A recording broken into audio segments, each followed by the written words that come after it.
আরমান হোসেন, আপনি YouTube channel থেকে প্রশ্ন করেছেন, ভুলে অথবা ইচ্ছায় স্ত্রীর দুধ পান করে ফেললে কি স্ত্রী তালাক হয়ে যাবে? দেখুন, ভুলে বা ইচ্ছাকৃতভাবে যদি কোনো স্বামী তার স্ত্রীর দুধ পান করে ফেলে, তাহলে তার কারণে তাদের বৈবাহিক সম্পর্ক নষ্ট হবে না। এটি বিশুদ্ধতর মত এবং এটি জমহুর উলামা ইকরামের মত। কেউ কেউ এর ব্যতিক্রম বলেছেন, কিন্তু সেটি আসলে গ্রহণযোগ্য নয়। অতএব স্বামী যদি স্ত্রীর স্তনে মুখ দিয়ে দুধ পান করে ফেলেন ভুলে, তাহলে তার কারণে সম্পর্ক, তাদের স্বামী স্ত্রীর সম্পর্ক নষ্ট হবে না। নবী করিম সাল্লাল্লাহু আলাইহি ওয়াসাল্লাম বলেছেন, ফাইন্নামার রাদাআতু মিনাল মাজাআহ। অন্য হাদিসে আসছে, লা রাদাআ ইল্লা লা রাদাআ ইল্লা ফি সানাতাইন আও কামা ক্বালা আলাইহিস সালাম। 2 বছরের বাইরে গেলে যদি দুধ পান করানো হয়, সে দুধ পান করানোর ভিত্তিতে হারাম হওয়ার সম্পর্ক সাব্যস্ত হবে না। এবং এ বিষয়ে দুরুল মুখতারের মধ্যেও স্পষ্ট ফতোয়া রয়েছে। এবং প্রয়োজন ছাড়া আপনার একজন মানুষ অহেতুক কর্মকাণ্ড থেকে যথাসম্ভব, বিশেষ করে যেখানে নানা রকমের রিস্ক আছে, নানা রকমের আপনার সুবিধা অসুবিধার দিক সেখানে চলে আসতে পারে, এ ধরনের বিষয়ে মানুষ যথেষ্ট সাবধান এবং সচেতন হতে হবে। স্ত্রীর দুধ যদি অনিচ্ছাকৃতভাবে কারোর মুখে চলে যায় এবং সে পান করে ফেলে, তাহলে সেটা মানে ইচ্ছাকে যদি কেউ করে, তা সেটা নাজায়েজ হবে, গুনাহের কথা হবে। যদিও কোনো কোনো উলামা জায়েজ বলেছেন, কিন্তু নাজায়েজ এবং গুনাহ হবে, এই মতটি অধিকতর শক্তিশালী। সাবির আহমেদ, আপনি আইডি থেকে লিখেছেন, মসজিদে না গিয়ে নিয়মিত নিজের ওয়াইফের সাথে ঘরে জামাতে নামাজ আদায় করা কি সঠিক হবে? মোটেও সঠিক হবে না ভাই সাব্বির। কারণ হলো, আমাদেরকে আল্লাহ রাব্বুল আলামিন যে দিন দিয়েছেন, এই দিনে 5 ওয়াক্ত সালাত হলো সবচেয়ে গুরুত্বপূর্ণ আমল। আর এই 5 ওয়াক্ত সালাত পুরুষদের জন্য মসজিদে গিয়ে সালাত আদায় করার নির্দেশনা আমাদেরকে দেওয়া হয়েছে। নবী সাল্লাল্লাহু আলাইহি ওয়াসাল্লাম বলেছেন, 3 ব্যক্তি যাদের ব্যাপারে আল্লাহ রাব্বুল আলামিন নিজে জামিন এবং জিম্মাদার হয়ে যান, তাদের মধ্যে এক ব্যক্তি হলেন ওই ব্যক্তি যে মসজিদে যাতায়াত করে সালাত আদায় করার জন্য। অন্য এক হাদিসে নবী আলাইহিস সালাম বলেছেন, আলা আদুল্লুকুম আলা মা ইয়ামহুল্লাহু বিল খাতায়া ওয়া ইয়ারফাউ বিহিদ দারাজাত।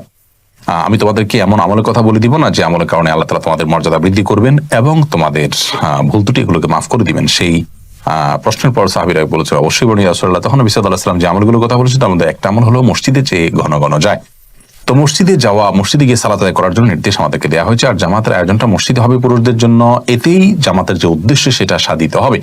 বাসায় আপনি যদি আপনার স্ত্রীকে নিয়ে জামাত নিয়মিত করেন, অথচ আপনার হাতের নাগালে আশেপাশে মসজিদ থাকে, তাহলে আপনার এই কাজটি উচিত হবে না, সঠিক হবে না। জামাতের সাথে সালাত আদায়ের যে নির্দেশ, সেই নির্দেশটা পালন হবে না। আপনি জামাত আদায়ের সওয়াবটা পেলেন শুধুমাত্র। অবশ্য এ বিষয়ে রদ্দুল মুখতারের যে ফতোয়া রয়েছে, সেই ফতোয়া যদি আমরা সামনে রাখি, তাহলে সেক্ষেত্রে দেখতে পাই যে যদি আপনার পরিবার পরিজনের সদস্য যারা আছেন তাদেরকে নিয়ে আপনি জামাতের আয়োজন করেন, ধরুন মসজিদ দূরে, আপনি আপনার বাসা বাড়িতে বা আপনার বিল্ডিং এ যারা আছে তাদেরকে নিয়ে আপনি সালাতের আয়োজন করলেন, জামাতের আয়োজন করলেন সবাইকে নিয়ে, তাহলে এটা মাকরুহ হবে না। কিন্তু সেক্ষেত্রেও মসজিদে জামাতের সাথে সালাত আদায় করাকে আফদল বলা হয়েছে রদ্দুল মুখতারে। আমার স্বামী একজন মেরিনার, কাজের সূত্রে তাকে দেশের বাইরে জাহাজে থাকতে হয়। আমরা ভিডিও কলে কথা বলি, তবে সে একটু খোলামেলা ভাবে দেখতে চায় এবং খোলামেলা ছবি চায়। তাকে এটা দেয়া বৈধ হবে কি না?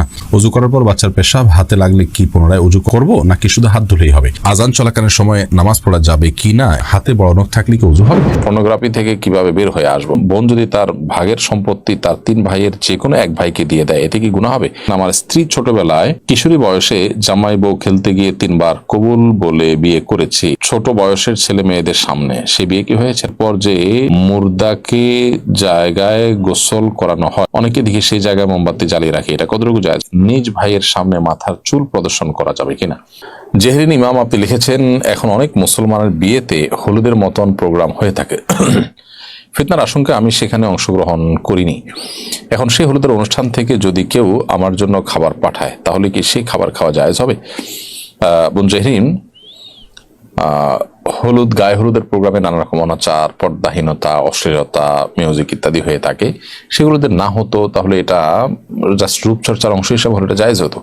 কিন্তু গায়ে হলুদ নিয়ে আমাদের যতটুকু জানা, অনলাইন করে যতটুকু জানতে পেরেছি, তা হলো এটা মূলত হিন্দুদের বিভিন্ন ধর্মীয় বিশ্বাস আছে, সেখান থেকে এসেছে। আর সেটি হলো যে এ হলো দুবলাগাস ইত্যাদি যখন এগুলো থাকে, বিশেষভাবে এগুলোর নিয়ে আনুষ্ঠানিকতা করা হয়, তখন দাম্পত্য সম্পর্কগুলো ভালো যায়, এরকম একটা হিন্দুয়ানি বিশ্বাস আছে। সেখান থেকে মূলত এটি এসেছে। একজন মুসলমান কখনো সেই সমস্ত ভুলভাল বা আপনার কুসংস্কার জন্য বিশ্বাসী হতে পারেন না। সেজন্য আমাদের উচিত এগুলো অ্যাভয়েড করা। তবে আপনি যে অ্যাভয়েড করছেন সেটা ভালোই করছেন। আর সে অনুষ্ঠান থেকে যদি আপনাকে কেউ কোনো খাবার পাঠায়, সে খাবারটা হালাল হলে আপনি খেতে পারেন, সেটা হারাম নয়। মোহাম্মদ সোহেল শেখ আপনি লিখেছেন পর্নোগ্রাফি থেকে কিভাবে বের হয়ে আসব। পর্নোগ্রাফি থেকে বের হয়ে আসার জন্য স্মার্টফোন সহ যে সমস্ত মাধ্যমে আপনি পর্নোগ্রাফিতে আসক্ত হন সেগুলো বিক্রি করে আপনি একটা নর্মাল লাইফে চলে আসার চেষ্টা করেন। কিছুকাল যদি এভাবে একটু কষ্ট করে থাকার চেষ্টা করেন, ইনশাল্লাহ আপনার এই অভ্যাস আশা করা যায় দূর হয়ে যাবে। এর বাইরে বিবাহ শাদী করা, বিবাহিত থাকলে তারপর নির্জনতা অ্যাভয়েড করা, পর্নোগ্রাফির যে ক্ষয়ক্ষতি আছে সেগুলো নিয়ে বিভিন্ন বই পুস্তক আছে, সেগুলো যদি পড়েন, কোর্স করেন, তাহলে আশা করা যায় যে আপনার মধ্যে এই রোগ থেকে বেঁচে থাকার যে তৌফিক সেটি আল্লাহ তাআলা দান করবেন আপনাকে। মৃন্ময়ী চৌধুরী আপনি লিখেছেন মেসে থাকি, আমার রুমমেট বাসায় যাওয়াতে একা থাকি, রাতের বেলা ভয়ঙ্কর স্বপ্ন দেখি, এক্ষেত্রে আমার করণীয় কি? অনেক সময় একাকী থাকলে দুষ্ট জিনের উপদ্রব থাকে নানাভাবে, তো এটার জন্য সকাল সন্ধ্যা দোয়াগুলো পড়বেন, শোয়ার সময় 3 কুল পড়ে হাতে ফু দিয়ে পুরো শরীর মুছে তারপরে আয়াতুল কুরসি পড়ে অন্যান্য মাসনুন আমলগুলো আছে সেগুলো করে তারপর ঘুমোতে যাবেন। এর মাধ্যমে আশা করা যায় আল্লাহ তাআলা আপনাকে হেফাজতে রাখবেন।